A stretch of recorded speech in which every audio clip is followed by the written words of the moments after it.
Good afternoon, ladies and gentlemen. Welcome to the General Government Budget Committee for the House. Today we have a couple of things on the agenda.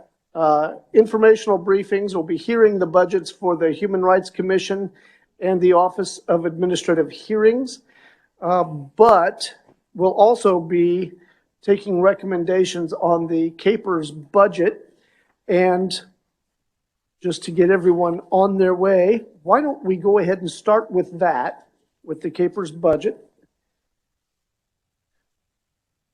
Motion. I would entertain that motion. Thank you, Mr. Chair. I move that we pass out the CAPERS budget for fiscal year 2022-2023 as the governor recommended.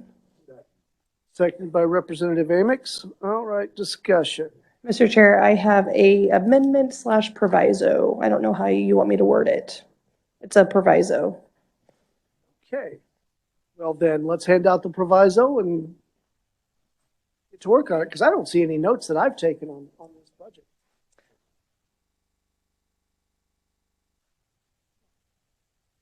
I'm going to explain it if that's okay, and then the reviser can come in.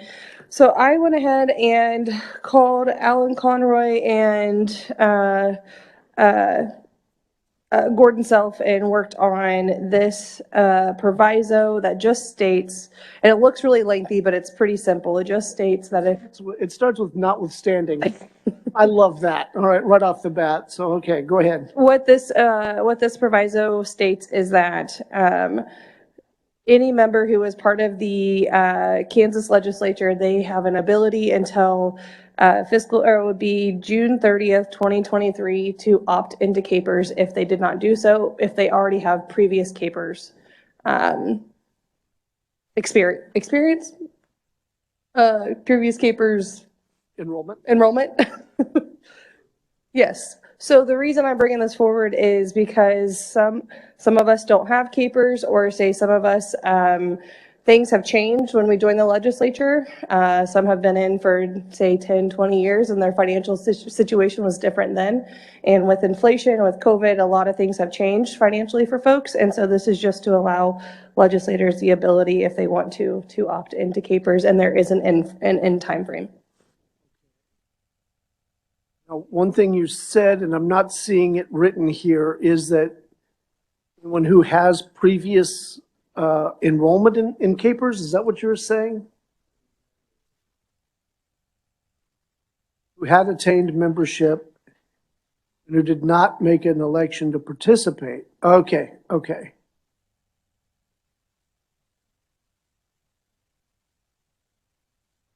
I have the reviser explain. That would be fabulous. Thank you, Mr. Chairman. David Weiss with the Revisor's Office.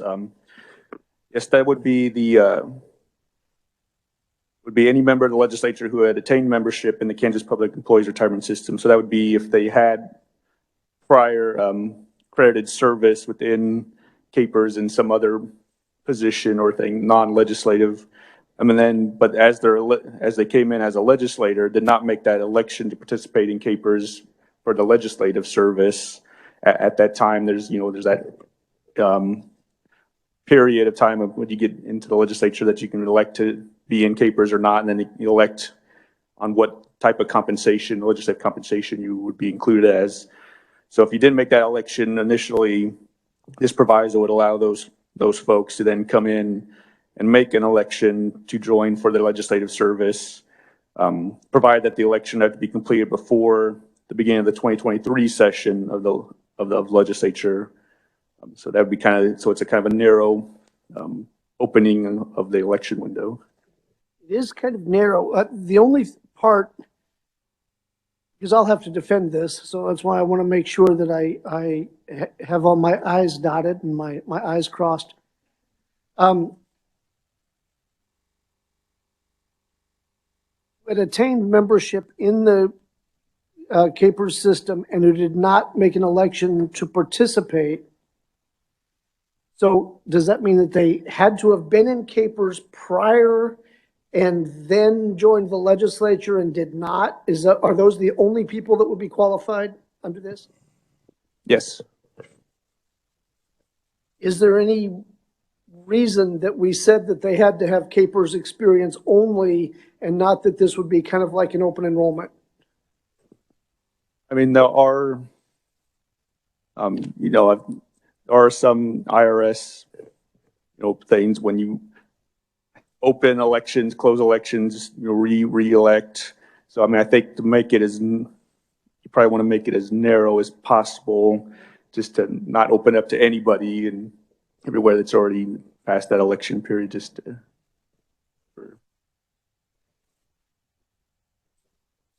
Thank you, Mr. Chairman. In clarification, those that do not choose to elect to join capers, if they've been out 2, 3, 4 years, do they have to buy back their contribution rate in their years?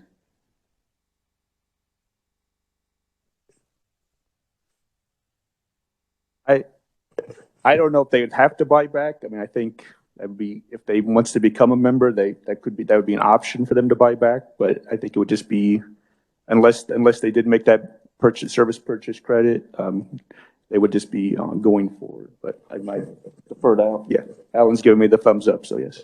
So they would start date certain within 2022 to be a member of capers. And so their contribution rate, they would have to select it the same as all other legislators, but they would not be tier 1 or tier 2. They would be the cash balance plan and the savings plan, I guess it is. Right? Yeah. So, and that's the only 2 plans they could apply for at this particular time, right? Yes, that's correct. Okay, one more question if I may. So if you are a tier 1 capers participant, leave an entity that provides capers and you come to the legislature, do you get to carry that tier 1 over to the new enrollment period, or do you have to you only qualify for tier 3?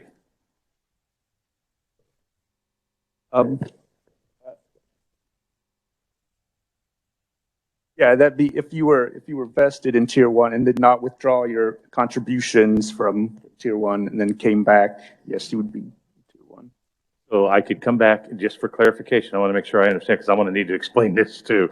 Right. So if I'm in tier 1 in another capers entity, come to the legislature and say, I'm not going to take capers, I wait 3 years and contribute under tier 1 under the old plan, then find out that I've missed my opportunity here and want to enroll again, I can keep my tier 1 rating? Or what if I took a severance of my capers, if there's a breakage in time? Maybe I had 3 years away from my capers contribution and then come over and want to start anew. Do I get to go to tier 1, 2, or do I have to take 3 in the savings plan? Tier 3, okay. Okay. Thank you. Thank you. I appreciate that. Thank you, Mr. Chairman. I'll be calling on you to explain this one when we get. When I phone a friend, I'm phoning you this time. Yes, Representative Emmons. Thank you, Mr. Chairman. So is there any other employee group that we allow this? I do not know the answer. I don't know. Capers specifically, or, oh, okay. I don't know the answer to that. No, Mr. Chairman, it would be that election position is, for legislative and elected officials. So. It's always kind of struck me as odd that upon re-election, that doesn't qualify as an event to then trigger the option to enroll. That's always struck me as odd. No question there. Sorry?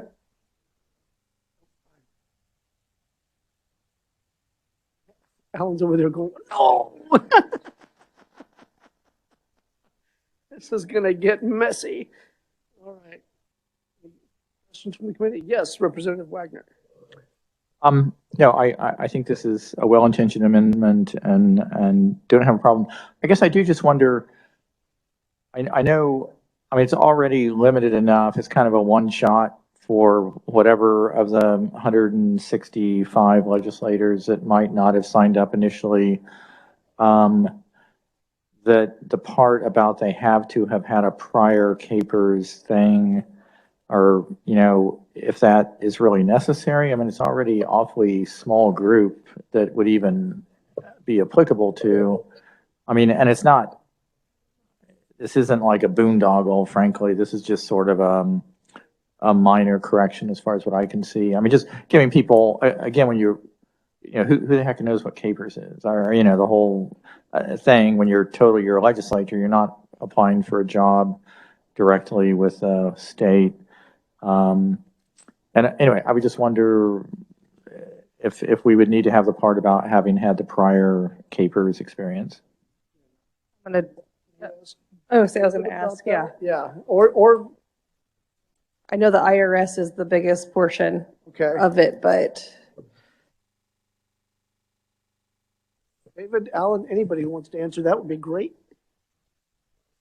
I mean, yeah, I mean, ultimately that's a policy determination by the legislature, how you want to do it, keeping in mind, yeah, that those IRS considerations, but it's ultimately up to the legislature.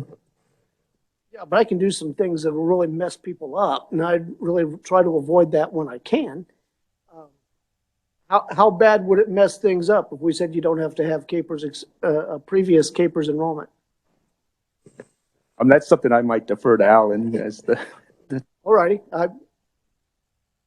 Welcome back to committee, Alan. Thank you, Mr. Chairman. Pleased to be here. I guess if you take that language out, it just opens that door just a little bit wider, because right now it's very narrowly defined. You know, it's just probably a handful of individuals. So this would, and it still wouldn't be very large. It's still going to be a very small group that would have not made that election, or they're not interested in it, or maybe they're already retired from capers. And so, but it certainly, as David said, it's a policy choice. It just cracks that door just a little bit wider, but not much. Right, so it wouldn't necessarily trigger the IRS hauling Tory away one day. I understand it always come after the chair of the committee that. Perfect. Okay, well, in that case, yeah. In that case, you suddenly have enough votes. All right, so in order to do that, David, what would that look like in here? I'm trying to find to allow any member of the legislature, and then we can just cross out everything down to who did not make an election. So we'd cross out who had attained membership in capers and cross that part out. Am I understanding the diagram of the sentence correctly? Yes, Mr. Chairman, I believe you're correct. I think if we were to go down that route, it would be to allow any member of the legislature, and then strike everything between who, and then that remaining sentence, everything after that would be stricken. So they'd just read, any member of the legislature who did not make an election to participate in the Kansas Public Employees Retirement System to elect to become a member of the Kansas Public Employees Retirement System. Okay. And on the provided that such election to become a member should be completed prior to, okay, and that's just the time frame, so that wouldn't be affected at all. Would the maker of the proviso be okay with that edit? yes, Mr. Chair. Second? Yes, Representative Burrows. Thank you, Mr. Chair. I'm assuming that if they signed up in the middle of the year, that they wouldn't be credited a full year. Are we looking at a time frame in which this takes effect? I mean, I think we need to be prudent here in how we open this up, that we don't come in on the 1st of December and apply and gain a whole year of credit and service.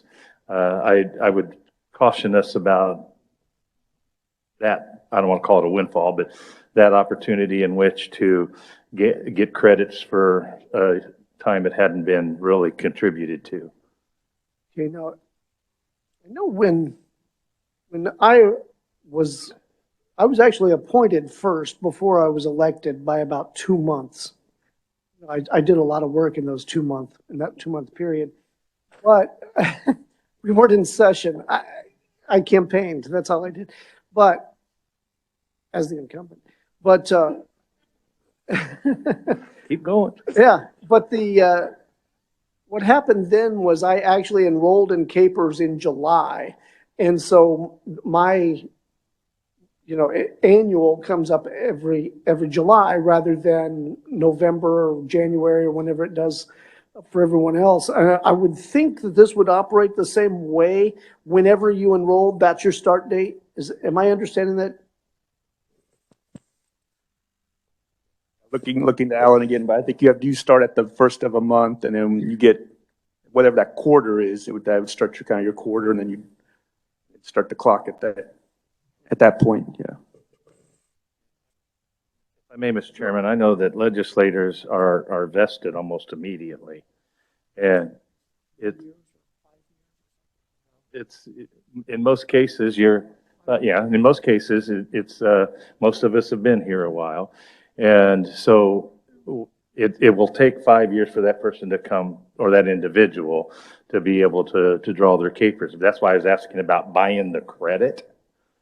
Because if you go back and buy the credit, now you're talking a whole different issue here. And if we're going to buy credit, then at what rate do you buy the credit? Does that lock you down into that rate of contribution for the credit carried forward? Hypothetically, if you come in, if you were a tier 1 and you came in and bought a tier 3 rates, or a tier 2 rate for that matter, and then wanted to go back and sign up and re-enroll for tier 1, you've taken 5 years of tier 2 rates, or a number of years of tier 2 rates. I'm just trying to make it easy on Alan over here with all the questions I'm asking. My eyes just glazed over. I have no idea what you're talking about. Alan, is that one that you'd like to field? And if you could explain the question first and then give the answer, that'd be great. Thank you, Mr. Chairman. That's right. The vesting period for all Capers members, including elected officials, is 5 years.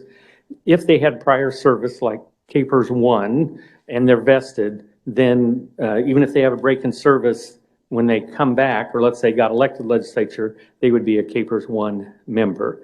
If they had some prior service, Capers 1 or Capers 2, and they had withdrawn their service or were not vested, then when they got elected and joined the legislature, then they'd be in Capers 3. And all Capers members have the opportunity to purchase prior service, might be military, out-of-state teaching service and so forth. Those are purchased at your current rate of compensation.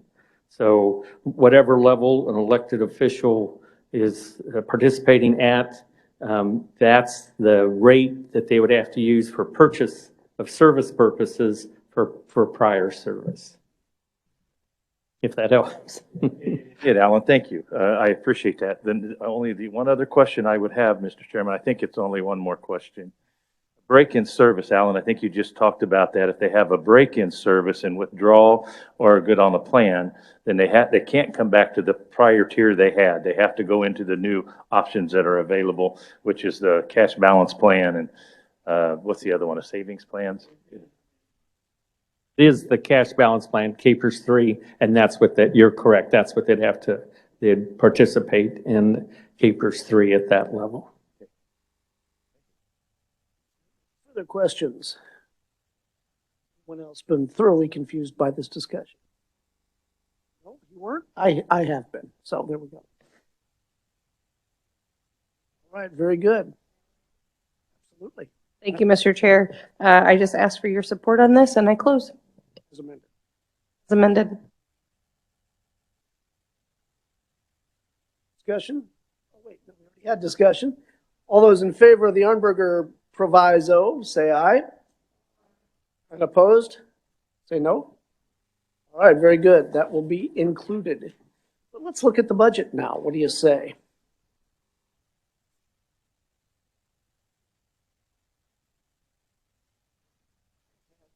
Already had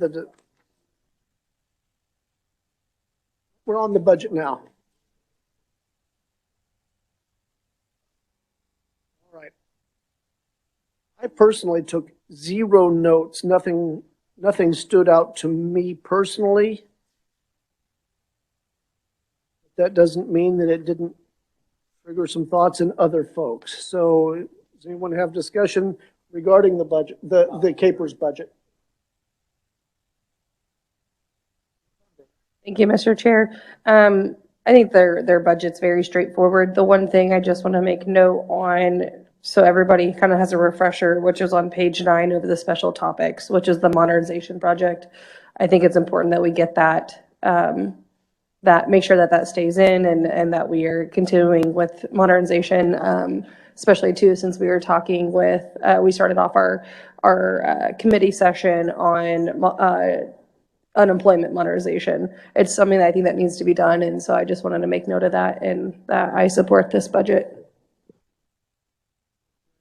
I believe that is covered in the pension administration system and the agency request.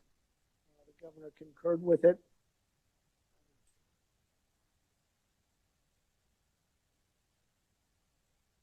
All right. Well then, all those in favor of passing out the CAPERS budget for 22 and 23 with the Arnberger proviso, say aye. Opposed, say no. Good. It's Representative Burrows. Thank you, Mr. Chairman. If I may, I want to take this liberty at this time to thank Mr. Conroy for the oversight that he provides to our pension funds.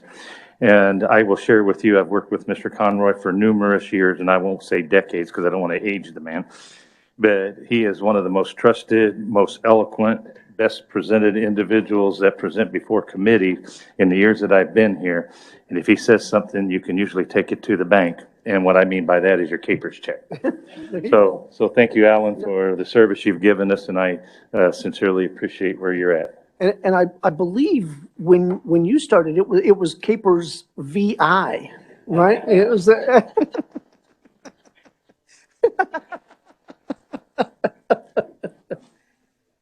All right, ladies and gentlemen, let's turn our attention to the Kansas Human Rights Commission budget. And to get us up to speed on that, I don't have your name on this one. Sorry? I still have no idea what you just said to me. Schenk. All right. Welcome to committee. Thank you, Mr. Chair, members of the committee. My name is Harris Sheikh. I'm from the KNRD. I will be discussing the Kansas Human Rights Commission budget first. With me here in the audience is Ruth Glover. She's the executive director of the Kansas Human Rights Commission, and she will be delivering agency testimony afterwards. I'm starting off on page 1. And this is the one I'm speaking out of, Kansas Human Rights Commission. Page 1, the mission of the Kansas Human Rights Commission is to eliminate and prevent discrimination and ensure equal opportunities in employment relations, public accommodations, and housing. The first couple of pages are executive summary, so I will move to page 3, which figure 5 shows the straight general fund expenditures for the Human Rights Commission. For the commission, the SGF expenditures have remained in the $1 million to $1.1 million range from FY 2014 to fiscal year 2023. On page 4 is the figure 6 shows the education and training fund expenditures for the agency. Revenues generated by fees from the employment law seminar are basically drive the fund. Expenditure from this program are limited to operating expenditures for the Commission's education and training programs for the general public. Expenditures decreased to as low as $923 in fiscal year 2021 for this fund. The agency estimates slight increase in expenditures in the Education and Training Fund in fiscal year 2022 and much larger pre-pandemic level increase in expenditures to fiscal years 2023. If you look at figure 7 below, that is just a depiction of the impact of the COVID-19 pandemic on the education and training fund of the agency. As you can see, the revenue expenditures and expenditures both decreased in fiscal years 2021 and are expected to remain slightly lower in 22 before rising up in fiscal year 2023. Moving on to page 5, that is the fiscal year 2022 analysis. Subsequent to the 2021 session, one adjustment was made to the $1.1 million from the STF approved to the Kansas Human Rights Commission by the 2021 legislature. The agency carried over $388 in unspent STF funds. The agency estimates revised operating expenditures of $1.5 million, including $1.1 million from STF. This is an all funds decrease of $21,638 or 1.4%, and an STF decrease of $1,587 or 0.1% below the fiscal year 2022 approved amounts. The agency made the following adjustments. These are listed down. I'm going to touch on a couple of those. First off, food for the employment law seminar. The agency decreased estimates for food for the seminar since the seminar was not held in person in fiscal year 2022. Further, the agency utilized the service of a staffing agency for a portion of fiscal year 2022 to cover vacancies in its administrative staff. This increased the expenditure for staffing agency services by $14,839. The agency decreases estimates for cybersecurity, service desk user charges, as well as network user charges by a combined amount of $11,676. The governor concurs with the agency's revised estimate for fiscal year 2022, and I will pause at this point for any questions about the fiscal year 2022.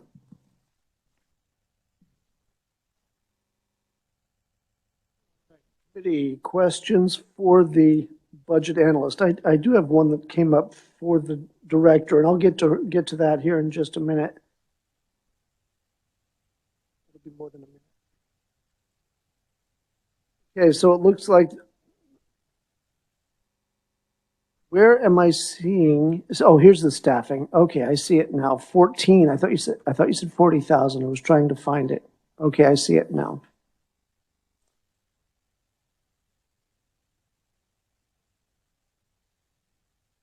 All right, I see staffing going up, and that's, I get it, you know, to fill vacancies.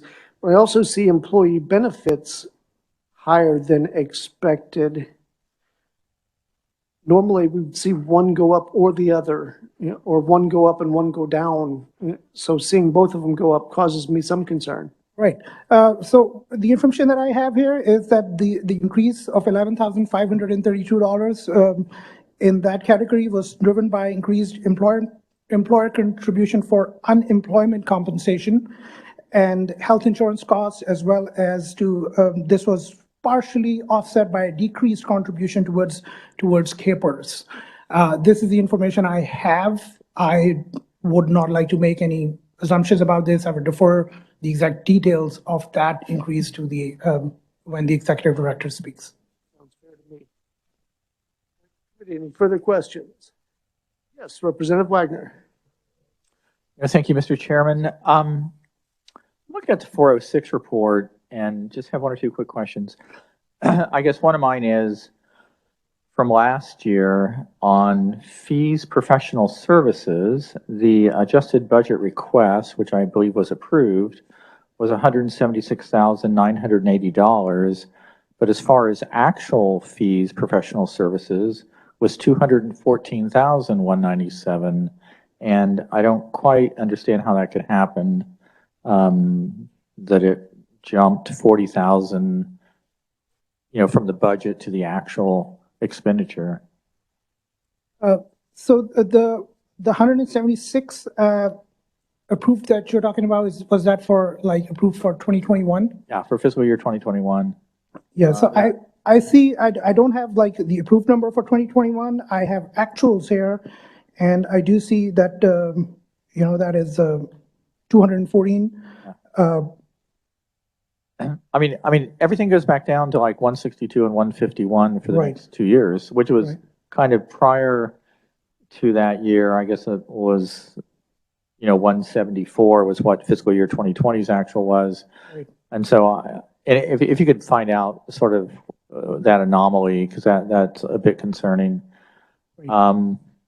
And there was one other thing I saw that raised maybe an eyebrow, but I don't think I see it. But that's, again, the fees, professional services, there's a real question there.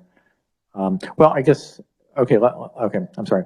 So the fees, other services went from 47,001 in fiscal year 2021 up to 94,010, and then they dropped back down. Is this the temporary staffing agency issue, or that's quite a lot of difference? Yeah, so the information I have for the item, the object code 5260, the other services. Right. So this was $47,001 for 2021 actuals.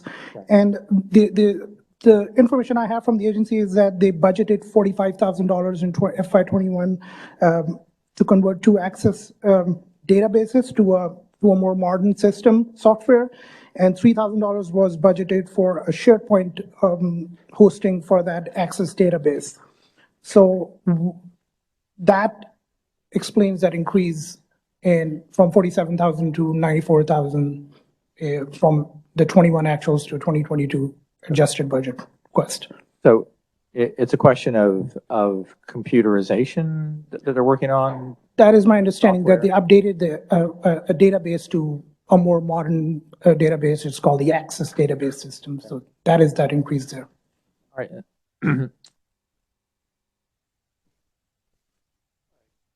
Any further questions for the analyst for 2022? Seeing none, let's move on to 2023. What do you say? Certainly, sir. So looking at page number 8, figure 10, below figure 10, that's FY 2023 analysis. The agency requests operating expenditures of 1.5 million, including 1 million STF for fiscal year 2023. This is an all funds decrease of 27,241 or 1.8%, and an STF decrease of $43,737 or 4.1% below the fiscal year 2022 revised agency estimate. The adjustments include for the Food for Employment Law Seminar. This time it is increased because they expect to hold it in person. So the agency has increased that estimate by $16,065. Further, the database conversion that we were just talking about, that was agency completed it in fiscal year 2022, so they decreased its estimate for the database conversion by $45,000. And they have all other adjustments amounting to about $1,263 that include group health insurance and travel. The governor concurs with the agency's request, and I will stand for questions about 2023, fiscal year 2023. Celebrate anyone who gets away from Access. The worst 2 weeks of my life was trying to learn that thing. All right. There. All right. Questions for the analyst regarding 2023? Yes. For the record, we use Access and very successfully and really appreciate it. But, all right. The question I have, again, this is from the 406 report, but you guys have a lot of shrinkage as far as, so you have FTE positions that aren't filled. I mean, it's basically your fiscal year 2023 request is literally 1.502 million, shrinkage of 459,000. And the net is 1042. I mean, that's, I'm impressed that you're, but I mean, they have some unfilled positions. Is that the moral of the story or what? So the information that I had was they had administrative positions open for part of fiscal year 2022. I am not aware of any further vacancies in 2023. I'm not sure if they filled that entirely in 2022 or part of that went into 2023, but I will let the executive director weigh in that a little more. Again, don't want to make assumptions on behalf of the agencies. Thank you. Any further questions? So I think they're letting you off a little bit easy. I'll take it, sir. Very good. Well, stick around. I think we have another budget coming up here in just a few minutes. That would be correct. Very good. Now I'd like to welcome to committee Ruth Glover, Director of the Human Rights Commission, and maybe you can answer some of the questions that came. I'll be glad to. My name is Ruth Glover. I'm with the Kansas Human Rights Commission. The Kansas Human Rights Commission is the state's anti-discrimination agency. So we accept complaints of discrimination in employment, housing, and public accommodation. And the two ways that we work to achieve our mission are, first of all, to receive complaints of discrimination, investigate them, and resolve them. And the second way is that we have a public education program in the hopes that people can learn what discrimination or harassment are, and then it won't occur in the future. We do have a handout for you that discusses the agency's performance over the last fiscal year. We were proud that we were able to continue to function at a high level even during the coronavirus pandemic. During fiscal year 2021, we worked on an expanded telework schedule per the Department of Administration guidance that people work from home as much as possible. But still, we had staff who worked to investigate and resolve complaints of discrimination, also to assist individuals who wanted to inquire about filing discrimination complaints. We resolved 951 complaints in the last fiscal year compared to 911 the previous fiscal year. We resolved 952 complaints in fiscal year 2021 compared to 943 in fiscal year 2020. And we were very proud that we were able to do that because we were short-staffed during the fiscal year. We had 2 special investigators who were out of the office for almost a combined 12 weeks. And then we also had a special investigator who passed away that we did not replace. Moving on to page 2, we recovered $844,000 for individuals who were victims of discrimination, and those monies are paid directly from a respondent to a complainant in order to address any harm incurred due to discriminatory acts. We had an average processing time of 9.31 months. That's up a little bit from the previous fiscal year of about 8 months. But again, we felt that that was acceptable because we were short-staffed with people being away from the office during the fiscal year. We trained 11,605 individuals. Most of that was through our online harassment prevention training program. And what's notable about that is we do a survey when individuals complete the online training, and 92% said that they had a full understanding of harassment after they completed the training versus 65% before they took the course. Moving on to page 3, we have a history of our funding and expenditures for you. If you look at row 2 and then column L, our state general fund is about $743,000 less than what it was in fiscal year 2008. That's 41% less than what it was in fiscal year 2008. And then for total funding, our total funding was about $707,000 less than what it was in fiscal year 2008, about 32%. I'll go ahead and try to answer some of the questions that were asked. First of all, I believe on the fees, other services, there was a question about that, about the difference between fiscal year 2021 actuals and fiscal year 2022, the adjusted budget. For the actuals, we had $47,000, and in fiscal year 2022, we budgeted $94,000. And the difference is attributed to the conversion of those access databases. We had budgeted $45,000 to convert 2 access databases. And then $3,000 was budgeted for SharePoint housing those new databases. So that's a total of $48,000. The difference on the 406 was $47,000, so that's pretty close. And then in the fees, other professional services, in fiscal year 2021, we had spent $214,000. In fiscal year 2022, we budgeted about $163,000. The difference there is $51,000. In fiscal year 2021, because we were short-staffed, we used a staffing agency and we paid them about $69,000. And then we budgeted about $14,000, about $15,000 in fiscal year 2022. So the difference there is about $53,958. So pretty close to that difference of $51,407. And then there was a question about the shrinkage. We are actually authorized 23 FTE, but on a normal basis, we only have 16 FTE filled. And we've always kept those other positions. We haven't deleted those other positions. I guess I'm under the hope that maybe someday the federal funding would increase and then we could fill those positions. Pardon me? Of the actual employees we have. Normally we have 16 employees.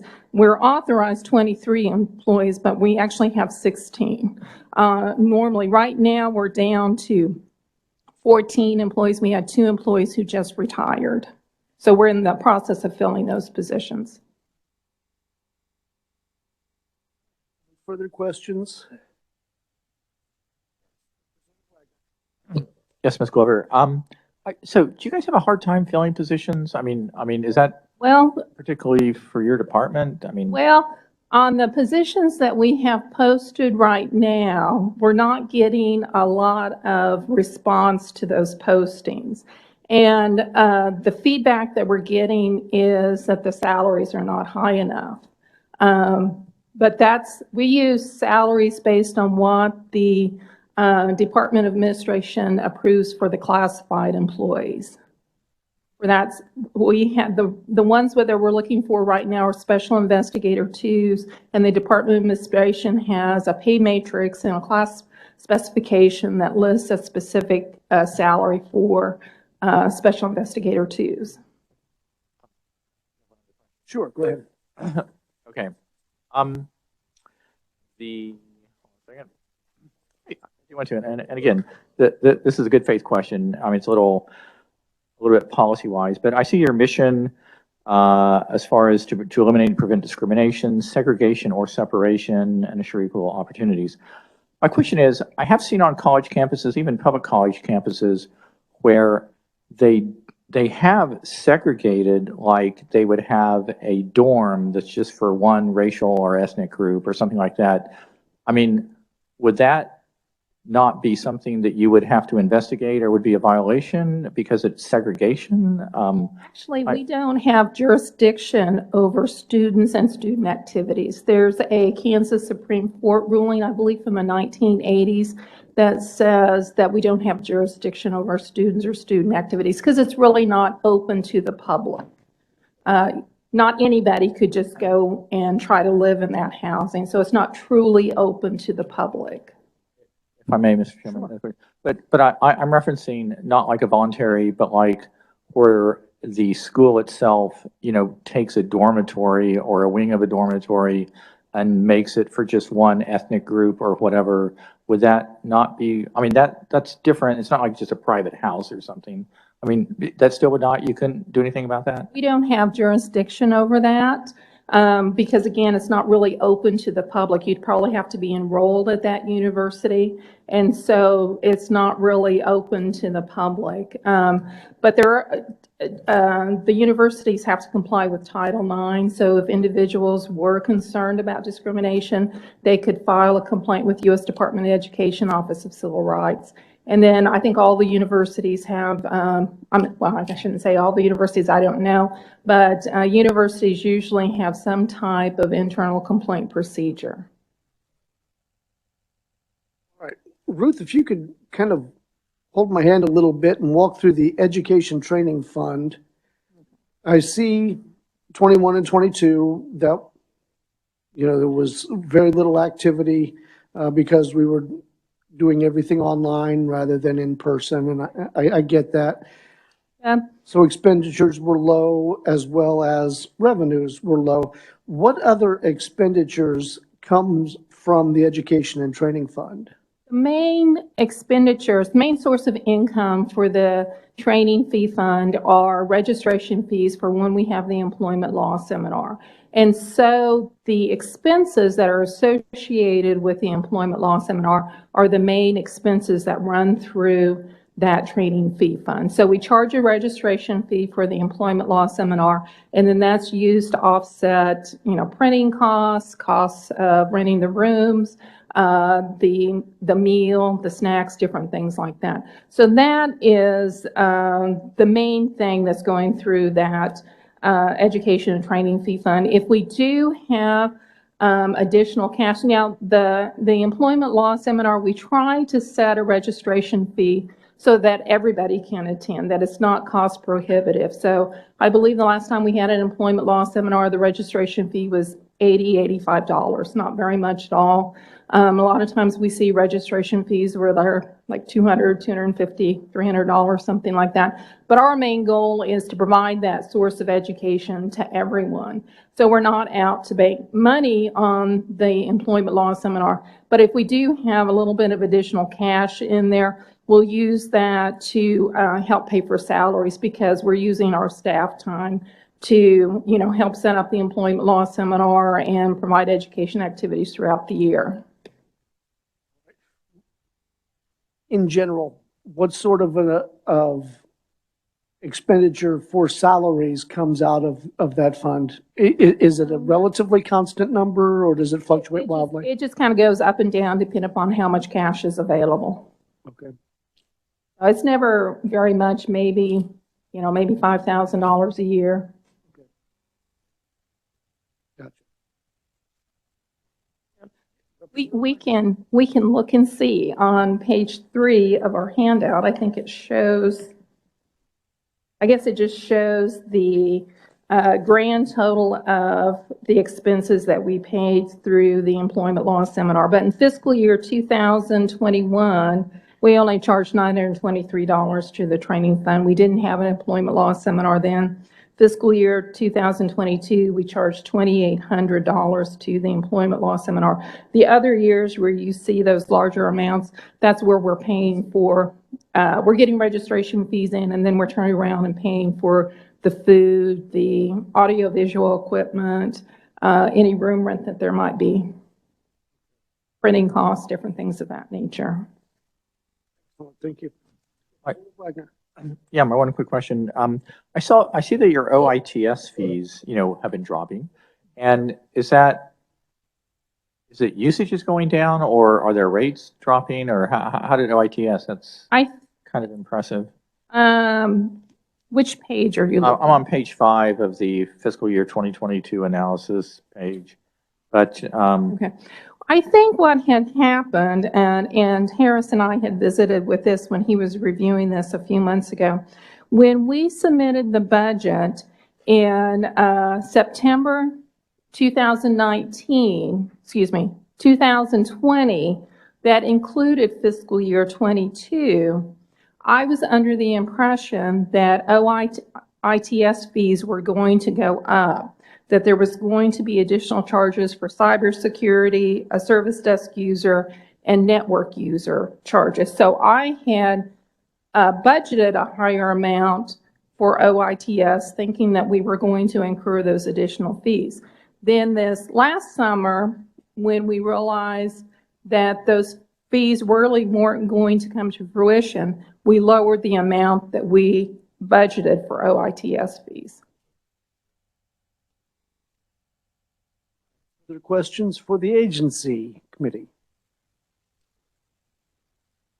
Seeing none. Okay. Thank you for being here. All right, thank you very much. All right, committee, let's turn our attention to the Office of Administrative Hearings. And Harris is going to get us rolling on that one once again. Welcome back, Harris. We'll make this one harder. Thank you, Mr. Chair. For the record, I'm Harris again, and I will be discussing the Office of Administrative Hearings this time.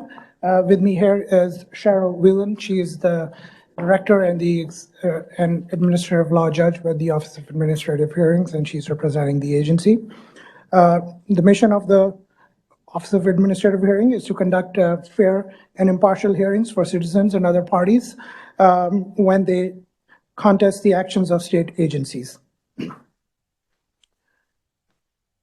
First couple of pages are the executive summary. So I am looking at page 3, which is the Administrative Hearings Office Fund. Funding for the agency is derived entirely from the Administrative Hearings Fund. State agencies providing adjudicative proceedings are required to utilize the Office of Administrative Hearings as long as the head of the agency is not involved. Agencies are billed according to contracts entered into with the OAH. These contracts take into account the level of services provided and the amount of cases filed on behalf of the agency. I'm looking at page 4 here. That's the Administrative Hearings Fund analysis at figure 6, going back to fiscal year 2019. So in fiscal year 2021, the agency changed its revenue model, where the agency budget will be provided entirely by the 6 agencies that utilize its services the most. Other agencies pay an hourly rate plus hourly fee plus direct hearing costs. Direct hearing costs include court reporter's fee, translation fee, and travel costs. The fee for other agency is $100 for those without counsel, in-house counsel, and $115 for those with counsel. I know on the text it may say $80, but I did some research and found out that they have increased in fiscal year 2022. I'm looking at fiscal year 2022 analysis at this point at page number 5. Subsequent to the 2022 session, no adjustments were made to the $1.4 million appropriated to the Office of Administrative Hearings for fiscal year 2022. The agency estimates revised operating expenditures of $1.5 million, all from the Administrative Hearings Office Fund in fiscal year 2022. This is an increase of $135,128, or 10% above the amount approved by the 2021 legislature. The agency estimate includes the following adjustments. First is the part-time temporary administrative law judge salary and raise for staff. So the agency increased its estimate for salaries by $96,084. This included salaries for part-time temporary ALJ, as well as staff salary increases for the administrative staff. Further, the agency increased its estimate for staff trainings by $28,324. These include the administrative law judge trainings with the National Judicial College trainings. And this also includes an increased estimate for training costs for the legal assistants. The agency increased all other adjustments to an amount of $10,720. These include building repairs and office equipment, court reporter's fee, as well as reimbursements for travel expenses. The governor concurs with the agency's estimate, and I will pause for questions about fiscal year 2022 at this point.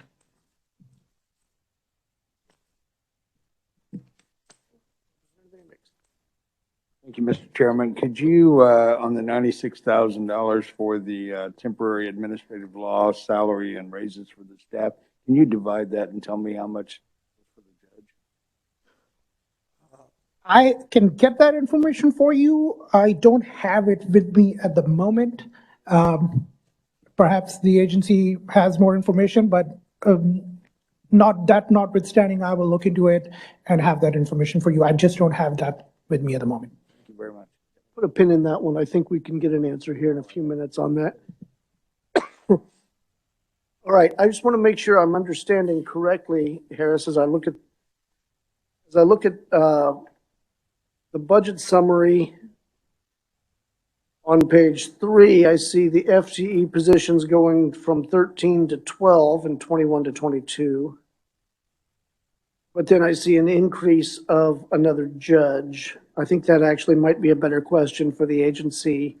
Are you showing that judge being reflected in the FTE positions? Actually, I can answer that question. So that increase in fiscal year 2021 actuals was, that was not related to the administrative law judge. They had hired temporary administrative staff that they call a 999, which is the amount of hours that they are not to exceed in a year, I think.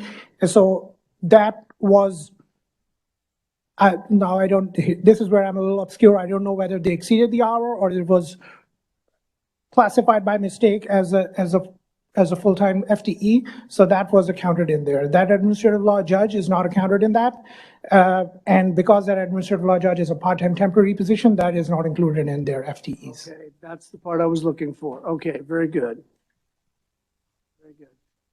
Other questions regarding 22? Representative Wagner. Thank you, Mr. Chairman. I do have a question. I guess I'm a little puzzled. I had some of this within one of the earlier budgets, but I'm looking here on the, let me walk myself back. Okay, no, I just answered my own question, so I don't have to ask you this. Happy to help. All right. Other questions on 22? Seeing none. All right, let's go. All right. Straight to 23 then. All right. So page number 7, fiscal year 2023 analysis. The agency requests operating expenditures of $1.6 million, all from the administrative office hearings funds for fiscal year 2023. This is an increase of $93,614 or 6.3%. Above the fiscal year 2022 revised agency estimate. The adjustments include a staff salary increase. So the agency increased its expenditures for salaries and wages by $78,065. The agency is requesting an additional 5% increase in salaries for all staff. This is designed to compensate for the gap in wages between the OAH staff and staff at other agencies. There is an Yts Fee Increase. The agency increases expenditure here by $3,971. There is a $3 per person per month increase for each teleservice and data service used per employee. This increase also includes non-user services such as the agency's main telephone line, the fax line, and the generic email address used by the agency. And finally, there is an increase in agency's expenditure estimates for the Westlaw subscription. The agency has increased this estimate by $2,401. They are not aware of the exact amount since the contract subscription expires during this current year, but they do know that Kansas has currently one of the lowest subscription fees, so it will go up. So this is increases that expenditure. And that is all I have for their adjustment. The governor concurs with the agency's requests, and I will take questions on fiscal year 2023 at this point. All right, very good.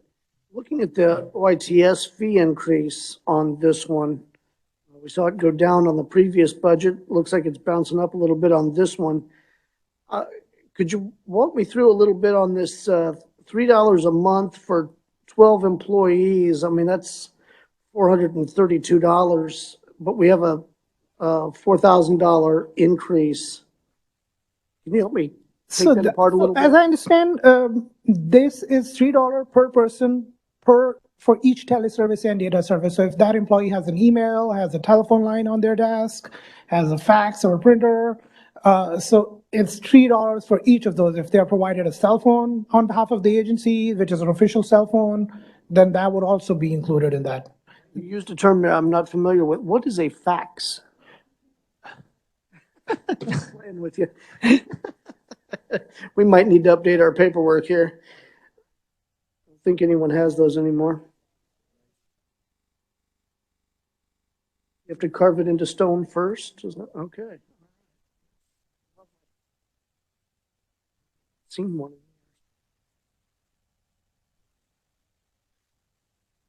Fax. All right, committee, any questions regarding 23? Representative Wagner. Okay. This is not exactly 23, but this goes back to the question that I actually did not answer my own question. I'm looking here. My question is, on fiscal year 2021, and I even have our committee report where we approved, it was like a 1.125 or 46, million dollar budget as far as but fiscal year 2021 actuals, you spent 1.231 million. I just don't get how they can spend more than what is budgeted. I thought that's like illegal or something. Don't they have to? I mean, can an individual agency overspend their budget and they get away with it? Is that? Yeah. I mean, I don't know. I mean, we'll ask you the director, but there is something going on here that doesn't make sense to me. So unfortunately, I don't have their fiscal year 2021 approved amount, so I can't see that comparison. I would let the director answer it as to how they ended up overspending it. I mean, I guess particularly because we're doing these budgets in February, they only have 3 or 4 months left in that fiscal year. I mean, how can it go so far? It's 10% off the rails. That seems like a lot. Dylan might have an answer here. Yes, Mr. Chairman, I will double check the approved budget for fiscal year 2021, the final approved. But it is possible for an agency to exceed its approved budget if it doesn't have limits. So a lot of these agencies are appropriated with no limit special revenue funds. This is also done with a lot of agencies who receive federal funds distributions subsequent to the approval of the budget. Both of those can cause an agency to exceed its legislative approved budget. So their state general fund part, they couldn't exceed, but if they get federal funds, like in an all funds budget, they could exceed what we. Or special revenue fund. Okay.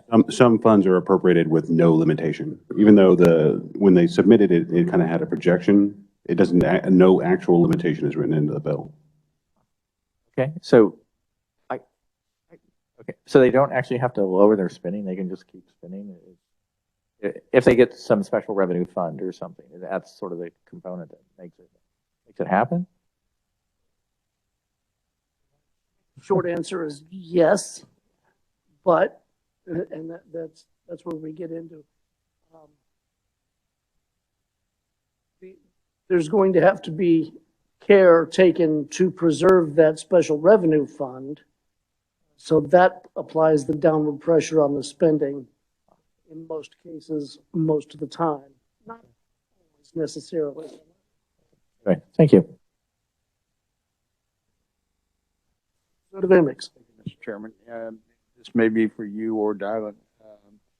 Some of these things would be federal funds come in, it's like for a grant or a special project or anything like that, but there is a specific need for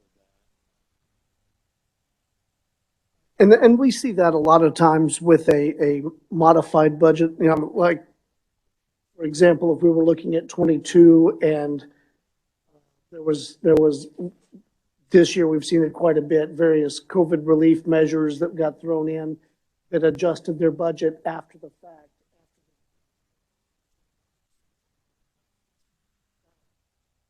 I didn't mean to interrupt. So the reason for the reason it exceeded it almost certainly is the $44,154 in round 3 CRF awards, which would have occurred subsequent to the approval of the budget. Round 3, I'm sorry, could you say that one again? 3 Coronavirus Relief Fund. Oh, okay, there you So go. they approved by the State Finance Council. There was a round of additional federal funding in response to COVID-19. That's probably what, and that happened after the legislature had already approved the budget.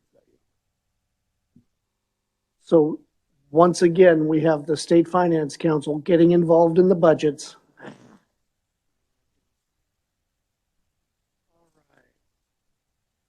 Other questions for the analyst?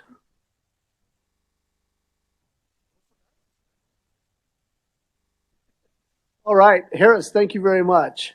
Thank you, Mr. Chair. Thank you, members of the committee. All right, I'd like to welcome to committee Cheryl Whelan, from the Office of Administrative Hearings. Good afternoon, Mr. Chair, members of the committee. It's good to see you again today.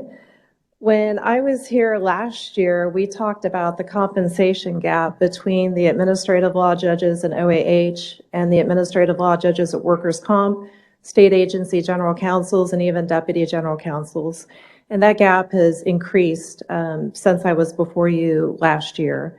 Right now, workers' comp ALJs are making almost $150,000 or $115,000 a year.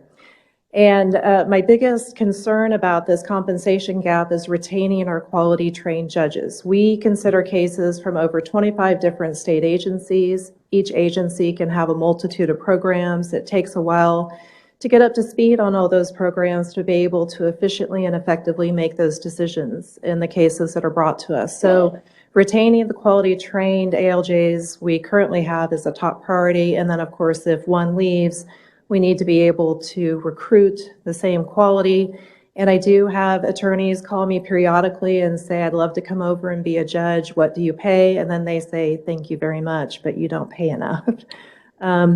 So last year, you gave me some excellent advice. You told me to go to the governor and request funds to decrease that compensation gap. I took your advice. Thank you for that, because there's been 2 actions taken to help reduce that. One was to authorize additional expenditures from our fee fund for this fiscal year to do a 5% pay increase for our administrative law judges, which was very helpful. That's as a fee-funded agency, we have no limit. And we were able to work that into the budget that we requested from our 6 agencies who use our administrative hearing services the most. And then in my budget request for a budget appeal, I again asked the governor for another 5% to add to that to decrease the compensation gap. And she concurred that the compensation gap is an issue and that is included in the budget. So thank you for that advice. It's been very helpful for our administrative law judges. I want to talk a little bit about some of the questions that you had.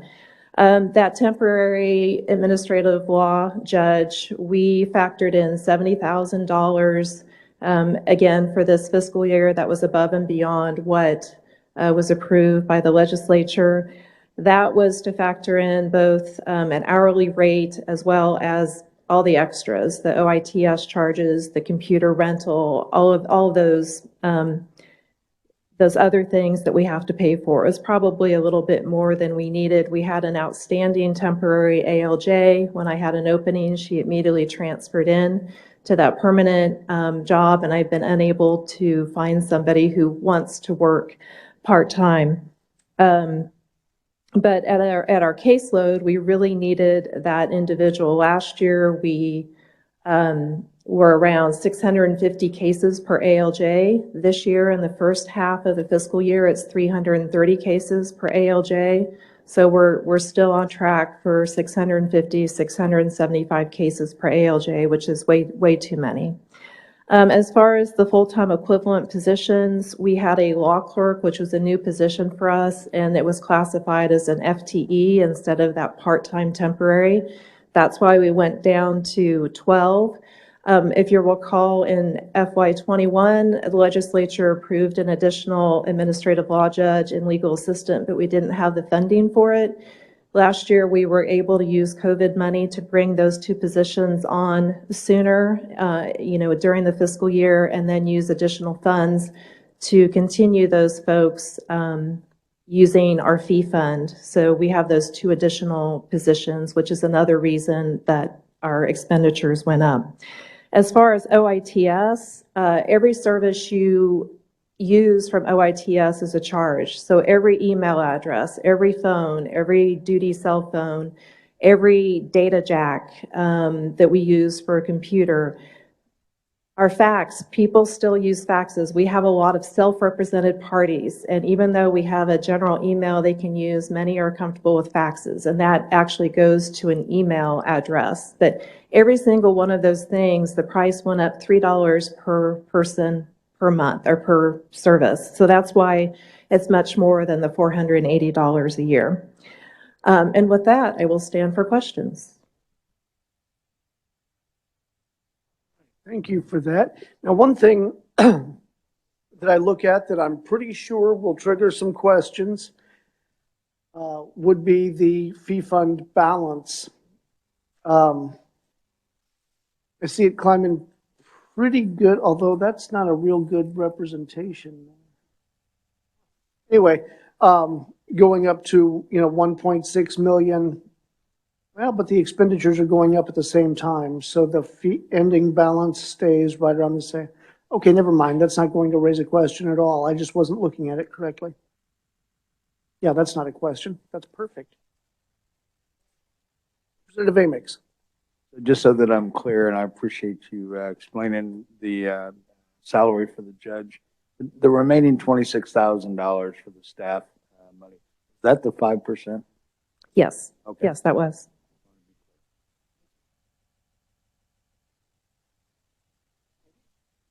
Representative Wagner. Yes, thank you for your testimony. So if I understand you correctly, there was an across-the-board increase for judiciary special last year, but that didn't affect your folks. And so that's why the gap is bigger, is that? And so if a worker comp judge and ALJ makes 115, your ALJs make what? So with the 5% increase this fiscal year, they make from $79,000 to $91,000. And the individual at $91,000 has over 30 years of experience as an administrative law judge. So we are not judicial branch, we're executive branch. So what happened with judicial branch did not impact my agency. I think the workers' comp ALJs, theirs are tied into district court judge compensation, which is why theirs went up. But we do have the issue with general counsels for state agencies. There are only 2 general counsels in the state who make less than the top administrative law judge. And even deputy general counsels make more than many of our administrative law judges. If I may ask, of course, your salaries and wages are, going up at a decent clip. And so do you have a pay increase built in, or do you have you're raising them? How much are your judges going up now? Yes, so the proposal for the next fiscal year is to increase another 5% to go ahead and decrease that compensation gap. I'm pretty happy with where our legal assistants are now. They are on a par with legal assistants with other state agencies. It's the judges I'm most concerned about.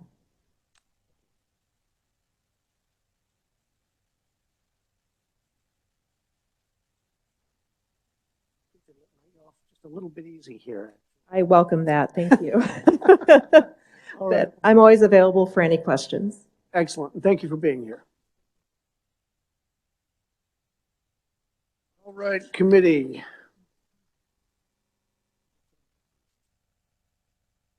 Tomorrow, I hope you took notes on these 2 budgets, because we'll be looking to take action on those budgets tomorrow. We'll also be getting briefed on the budgets for the state treasurer and the attorney general. So should be an easy day. Yeah, I know better. All right, until that time then, ladies and gentlemen, we are adjourned.